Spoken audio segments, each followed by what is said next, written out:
7 years ago, I bought my first CNC machine, the Shapeoko 3 XXL. And I bought it specifically to make money with it.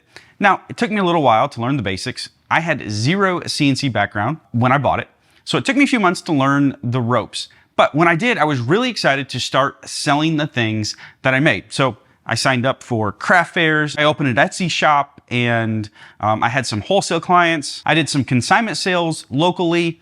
I pretty much tried every avenue. Like, I just went for it, right? But what I found out, just like starting any new venture, sales were pretty slow. When you account for all the time that I put in, the machine itself, the materials that I used, I actually lost money that first year. I think about the time and money I spent in that first year as the price to pay to learn what I didn't know, but also having fun doing it, because I did still have fun, even though it wasn't profitable. Fast forward 7 years to get to today, and I've learned a lot. I learned what to do, what not to do, what works, what doesn't. So before I go any further, just want to preface this whole thing with, one, I'm not the gatekeeper to starting a business. I encourage everybody to do it. If they want to, go for it. But in this video, you're probably going to hear some things that you don't want to hear.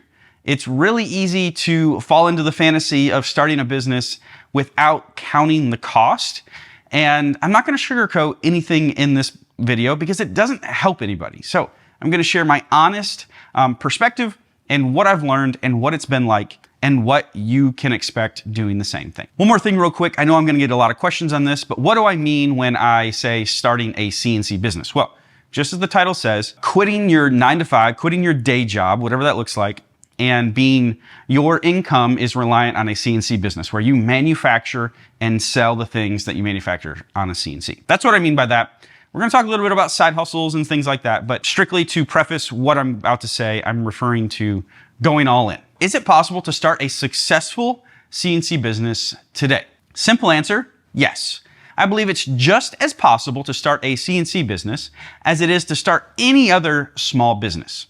For example, let's say someone wants to open a coffee shop. I believe that person has the same chance of success as someone who wants to start a CNC business. I base my perspective on the last 15 years of business experience. I owned 2 businesses before I owned this one. And so the last 15 years of spending in entrepreneurship, I have noticed that all businesses struggle with the same core problems. They just may look different, but every business at its core has the same struggles. But you might be thinking, wait a minute, Andy, a coffee shop is gonna have different demand. The market's different than a CNC business.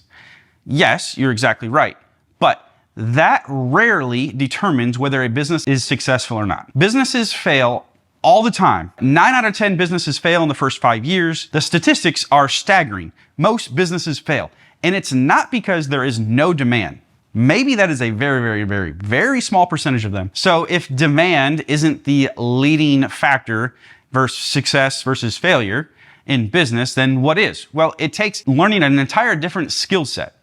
Just the basics of business and marketing, how to leverage your time, who you're serving, what problem you're solving, where that customer is at, cash flow, budgeting, employee management, and probably the hardest to master is the owner.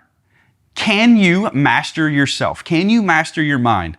Can you be self-disciplined to learn these things? Can you motivate yourself? Can you sustain yourself? Can you keep working without seeing a return or without needing to see a return? These are all things that contribute to business success or business failure. Can you make money with a CNC? Yes, absolutely. Your level of success will be determined by learning these other skill sets. It is absolutely vital to understand who your customer is, what you're passionate about, what value you can bring, what your customer wants, where your customer is at, what value you're going to provide for them, and what you're going to be known for. Like, figuring out all of that before you make the leap is so, so vital. And this is where a side hustle enters the picture. You don't need to go all in right away. You can start a side hustle before you go all in, and you can drastically shorten that runway that you need to go all in. Now, there's a couple of different trains of thought here. Some people say if you start a side hustle, you'll never grow a business. Meaning, if you always hang on to that guaranteed paycheck, you will never make the leap. Even if you have a profitable side hustle, you'll never leave the security. So some people say, cut the cord, cut the salary, and that's your motivation, like it's either work or don't work.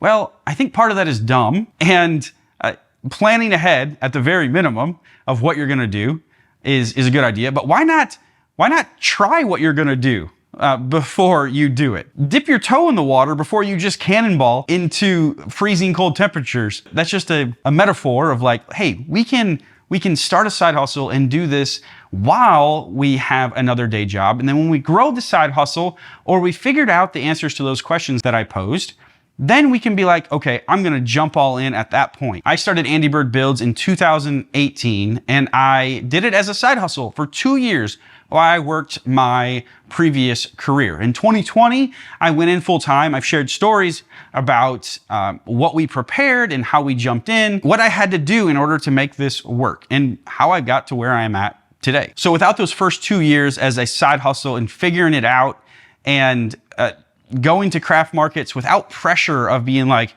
whew, if I don't make my 50 sales this weekend, well, the family's not gonna be able to eat. I didn't have that pressure. So I was able to learn and adapt and learn what worked and what didn't work. And those first 2 years are vital to the success that I'm standing on today. So quitting your 9 to 5 doesn't need to be dramatic. It can be planned. Anything that is a big change like that has risk needs to be thought about and planned and plotted and figured it out before we make that leap. If the things I talked about in this video feel daunting and you're like, dang it, man, that seems like work.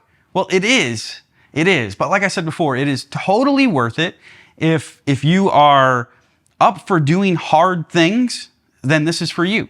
If you're up to doing the path of least resistance, then this probably isn't for you, but it is well worth it. And being self-employed is so rewarding, and it blesses you and your family in so many ways other than monetarily. I've got more content coming for you just like this video.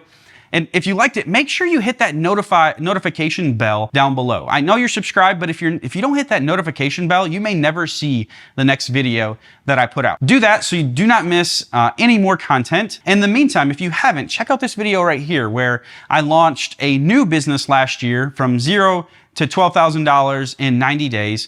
And I break down how I did that and how I would do it again and what I learned. Check out that video right there, and I will see you there. Thanks so much for watching. See you in the next video. Bye.